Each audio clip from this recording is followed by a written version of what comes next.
Good morning. Hope you're doing well. I've been thinking a lot lately about the kind of character qualities and traits that our culture values. Especially with, this being an election year, so much going on in our society and in our country. I've just been thinking about, what qualities, what attributes do we value in people? Not even just in leaders, but just in general. What do we look for in people, and what do we value about their personality? And one of the things that I've kind of pinpointed is this reality that we value forcefulness. We value people who are able to get their point across and to assert their authority. We value that. And if you can assert your authority in a way that distinguishes you from other people, that sets you apart from others, and elevates you above others, then you win. And so, the way that kind of plays itself out is in conversations. If you can speak louder than the other person, if you can make your point more forceful than the other person, then you win. You've gained control. And I think that's why so many things in our culture feel like a game of King of the Hill. I don't know if you ever played that when you were a kid. I remember after church playing King of the Hill with all the other little kids, and basically the point of the game is to force your way to the top of the hill that you were playing on, and try to stay there as long as you could. If anybody tried to come up and take your position as the king, you had to push them away and push them down. And so the name of the game was forcefulness. Could you force your way to the top and stay there as long as possible? And because as a society we value that forcefulness, that ability to assert our power and our authority, we tend to think that is how change is produced. If you want something to change, if you want society to change, if you want government to change, or even if you want individuals to change their opinion, change their behavior, how do we get there? What's the process that is involved in bringing about change? Well, we tend to think that it is through forcefulness. You need to think differently. You need to act differently. And we tend to think that comes through forcefulness. I think the riots that we're seeing in cities across the country right now are a perfect example of that. It's trying to force change. If you don't like a law, then protest. If you don't like a statue, tear it down. If you don't like a certain politician, trash them on Facebook. If you don't agree with a government agency, burn their building down. It's this idea that we can force change, or through forcefulness we can make things change. And it basically comes down to that old philosophy, that mentality of might makes right. The stronger person will win over the weaker person. The stronger ideology or philosophy will win over the weaker philosophy or ideology. And so we very much live in a culture where forcefulness is valued. And if you are weak, then you don't have a place at the table. You don't have a say, and that's just the way that it is. Now, don't get me wrong. forcefulness has its value. Being able to assert your authority has its value. And even Jesus, I think, had forceful moments. I'm thinking about, and you're probably thinking too, about when Jesus went into the temple area and overturned the tables where there were vendors and people doing trade and making money in the temple. I'm thinking of when Jesus, he cleared the temples out and he flipped the tables over and he chased people around with a cat of nine tails with a whip. That was a forceful moment. That was a context and a time and a place where Jesus realized that he was going to have to allow himself to be consumed with jealousy or zeal for his Father's house. Jesus had his forceful moments, but I think by and far the attribute or the quality that Jesus demonstrated in his day-to-day interaction with people wasn't that forcefulness that our society tends to value.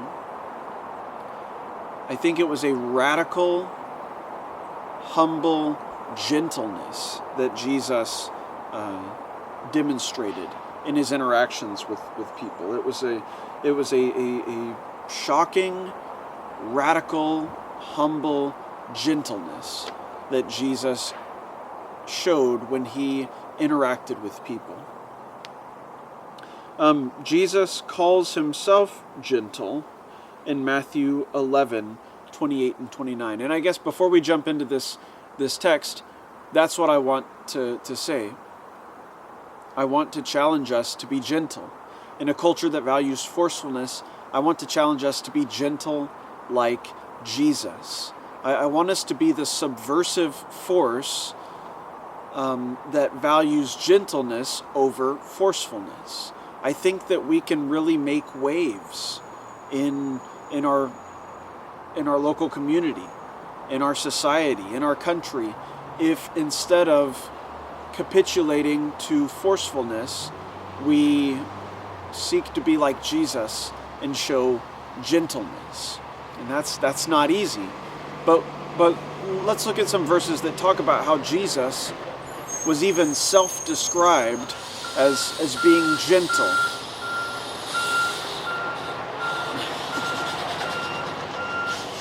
Gotta let the trash truck go by first. Matthew chapter 11, verses 28 and 29. This is a passage that most of us recognize. Jesus says, "Come to me, all you who are weary and heavy burdened, and I will give you rest. Take my yoke upon you and learn from me, for I am gentle and humble in heart, and you will find rest for your souls." So Jesus describes himself as being gentle and humble in heart. And I think that's a really good working definition for gentle. What does it mean to be gentle? Well, it means to be humble in heart. Notice how Jesus' disposition invites people into rest. His attitude and his disposition and the way that he treats people invites them into a place where they can find rest for their souls. Jesus recognizes, as he looks at Jerusalem, as he looks at Jewish society, as he looks at the Roman Empire embedded amidst his people, Jesus recognizes that in the world, chaos reigns. In the world, there is a lack of peace and there is an abundance of chaos. And so the conflict and the chaos in the world, Jesus says, is a reflection of something that's going on within the souls of many individuals. And so you see conflict and you see chaos all around you, And what's happening is those people are participating in conflict and chaos, reflecting something that's going on deep within in a soul level. And so Jesus recognizes, I think, that people are hurting, and hurt people.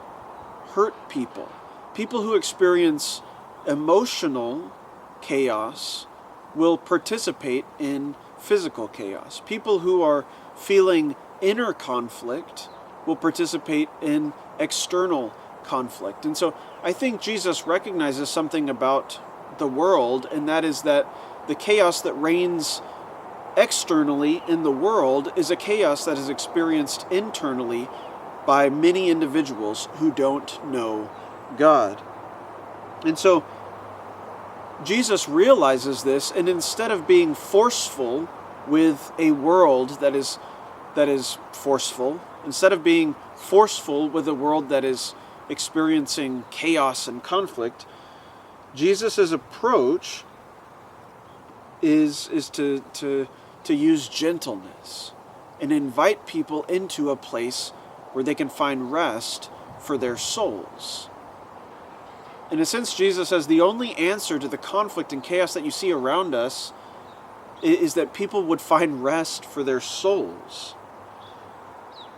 Gentleness, then, is having a humble heart that sees the turmoil that people experience on a soul level. It's being able to look past just the external behavior and see that people are experiencing turmoil on a soul level, and to treat people in light of that. Now, this has been extremely difficult for me to do, especially as you watch the news and you see individuals participating in group actions of destroying property, harassing other people. I think Jesus challenges us to look at those people and look beyond just their actions and their behavior and ask ourselves, what's going on in their souls? Why are they acting this way? What's happening in their souls that is encouraging them to do this or to do that? Let's look at a Bible story that I think kind of exemplifies or paints an illustration of what this looks like. Think about Jesus' interaction with Mary and Martha in Luke chapter 10. So, Luke chapter 10. This is also a very well-known story. But Luke chapter 10, verses 38 through 42. Let's just go ahead and read this quick little story.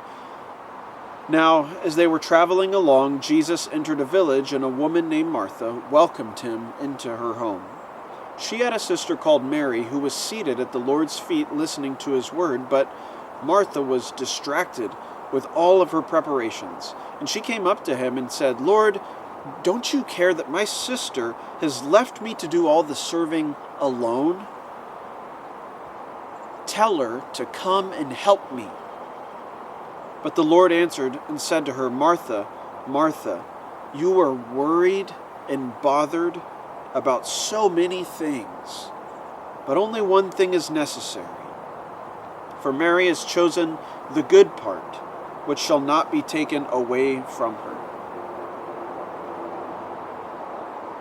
So that's the story of Jesus coming to the house of Mary and Martha. And we see that it's a really tense situation.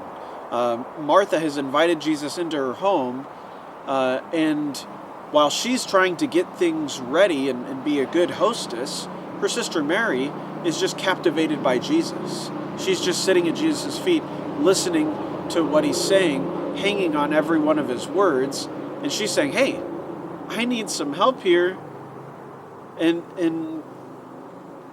so Mary, who's peacefully listening to Jesus, in contrast, Martha is frantic, scrambling around, and with every passing moment, getting more and more agitated, getting more and more frustrated, getting more and more angry that her sister's not helping her out. And so, in the chaos of the moment and in the turmoil that Martha is experiencing, what does she do? She lashes out at her sister. But she doesn't do it directly at her sister. She goes to Jesus and she says, Don't you see that she should be helping me? Tell her something. Say something to her. This isn't right. Now I want to step back there and pinpoint something in her behavior that I think we see reflected in our society that has to do with this reality that we value forcefulness, and we think things can change the more forceful we become.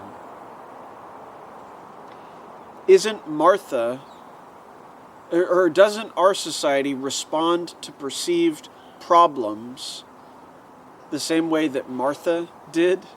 And I would even go so far as to say that, isn't that the way that I respond to perceived problems? When a problem comes along, something in my house breaks, my car breaks down, somebody doesn't follow through with a promise, I see that as a problem. How do I respond to that? Well, I get angry, I get frustrated, I get agitated, and then I realize, oh, I'm going to have to be forceful if I want things to change. And so the way that Martha responds to the perceived problem is she gets angry, she gets agitated, she finds someone to blame. Does that sound familiar? I know that I've done that. She finds someone to blame and she tries to force change. Jesus, she's the one that's causing the problems here. Tell her to come in here and help me. That's kind of what's going on in our society. That's kind of what we see play out on Facebook. That's kind of what we see play out on the streets of these different cities across America. But if we're honest with ourselves, isn't that what we see sometimes even in our own households? Isn't that something that we struggle with even in our own hearts? When we see a problem and we want something to change, doesn't it make us angry? Doesn't it make us agitated? Don't we look for somebody to blame? And don't we try to force change?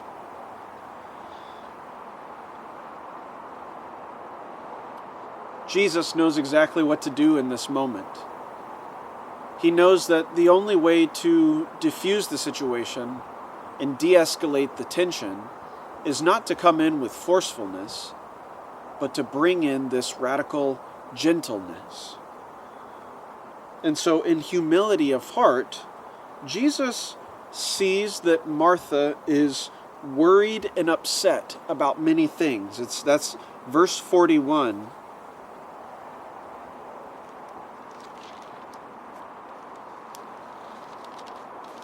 Sorry, lost my place there for a second. In verse 41, when Jesus is responding to Martha's forcefulness and her agitation, he says, "You're worried and bothered about so many things." Jesus recognizes the turmoil and the chaos and the pain that is driving Martha's behavior. And so I think that's a really important thing. If we want to be gentle like Jesus, we have to be attentive and humble enough to look beyond people's external behavior, what they're doing, and ask ourselves the question, why are they doing that?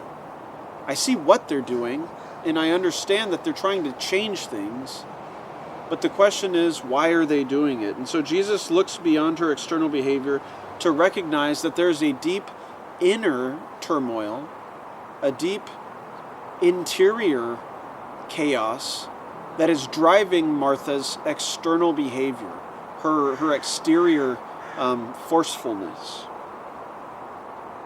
Now, here's the thing about Jesus. He never excuses that behavior. He never justifies the sin of forcefulness and anger. You know, you think of the woman who's caught in adultery. Jesus never justifies her behavior. The Samaritan woman at the well, who's had, 5 husbands, and the man she's with now isn't her husband, Jesus never justifies or excuses that behavior, but he looks beyond the behavior and the chaos and the forcefulness and the problem solving, the way that we go about solving problems. Jesus looks past it to see the pain that is driving it. And I'll be honest, I think with the riots, the current state of division in our country, and even the issues in my own life, there's pain behind it. Hurt people hurt people. I think so much of what's happening right now is driven by a deep wound that we have, sometimes self-inflicted. And the way that we try to go about solving that, healing that wound, solving that problem, is by being forceful, trying to force change, getting angry, getting agitated. But Jesus looks beyond that to see that it's that thing that's deep within so many of us. That's the issue. And so what does Jesus do? He empathizes with her. He understands that she is wounded and she is hurt and she's bothered. But he points to the gentleness that Mary has found, who's sitting quietly at Jesus' feet, listening to what he has to say. So often what prevents me from being gentle is my lack of empathy, which is closely related to humility. In order to empathize with somebody, you have to be humble enough to enter into their shoes, to listen to what they have to say, to try to hear their side of the story, to try to understand their thinking and their motives. And so seeing how Jesus treats gently those whose behavior is chaotic reminds me that I need to look beyond people's behavior and realize this isn't just somebody behaving badly, it's a soul in turmoil. There's somebody who, on an interior level, is experiencing a lot of chaos. And then I should ask questions. Do they know Jesus? Do they have a relationship with God? And if they don't, then that means that on a soul level, they are lost. They are hopeless. They are living in darkness. And if that's the case, if that's the state of their soul, hopeless and lost and in darkness, then of course they're going to react this way. And so what that means is, how should I treat them? How should I treat somebody who in the depth of their soul is experiencing pain and hurt, chaos, turmoil? How should I treat them? And I think Jesus encourages us to be gentle, to diffuse the situation, to de-escalate the tension, and maybe even to shock these people by, instead of responding in like manner, by being gentle. Paul tells the believers in Ephesus, I urge you, this is Ephesians 4:1-2, I urge you to live a life worthy of the calling that you have received. So here's how you live a life that is worthy of being called to walk in the footsteps of Jesus. How do we do it? Paul says, be completely humble and gentle. Be patient, bearing with one another in love. Be completely humble and gentle. How do we change the world? By walking in the footsteps of Jesus. There's no other way. We can protest, we can riot, we can change laws, we can elect certain people. But at the end of the day, I think we all know that the only way we're going to change the world and see legitimate change is by walking in the footsteps of Jesus, introducing Jesus to the one who died on the cross, introducing the world to Jesus who died on the cross for their sins. And so to change the world, we must walk in the footsteps of Jesus, but to walk in the footsteps of Jesus, we have to humble ourselves and let Jesus' gentleness be seen in us. Recognize that the world has a problem, a turmoil and a chaos in their soul, and approach them with gentleness. Because only then will souls in turmoil find Jesus' peace. And so our prayer is, God, please humble us. God, please help us to see people not just based on their external behavior, but based on what's going on in their soul. And realize that if we can approach them with humility and gentleness, they can find the peace that Jesus offers us. Blessings.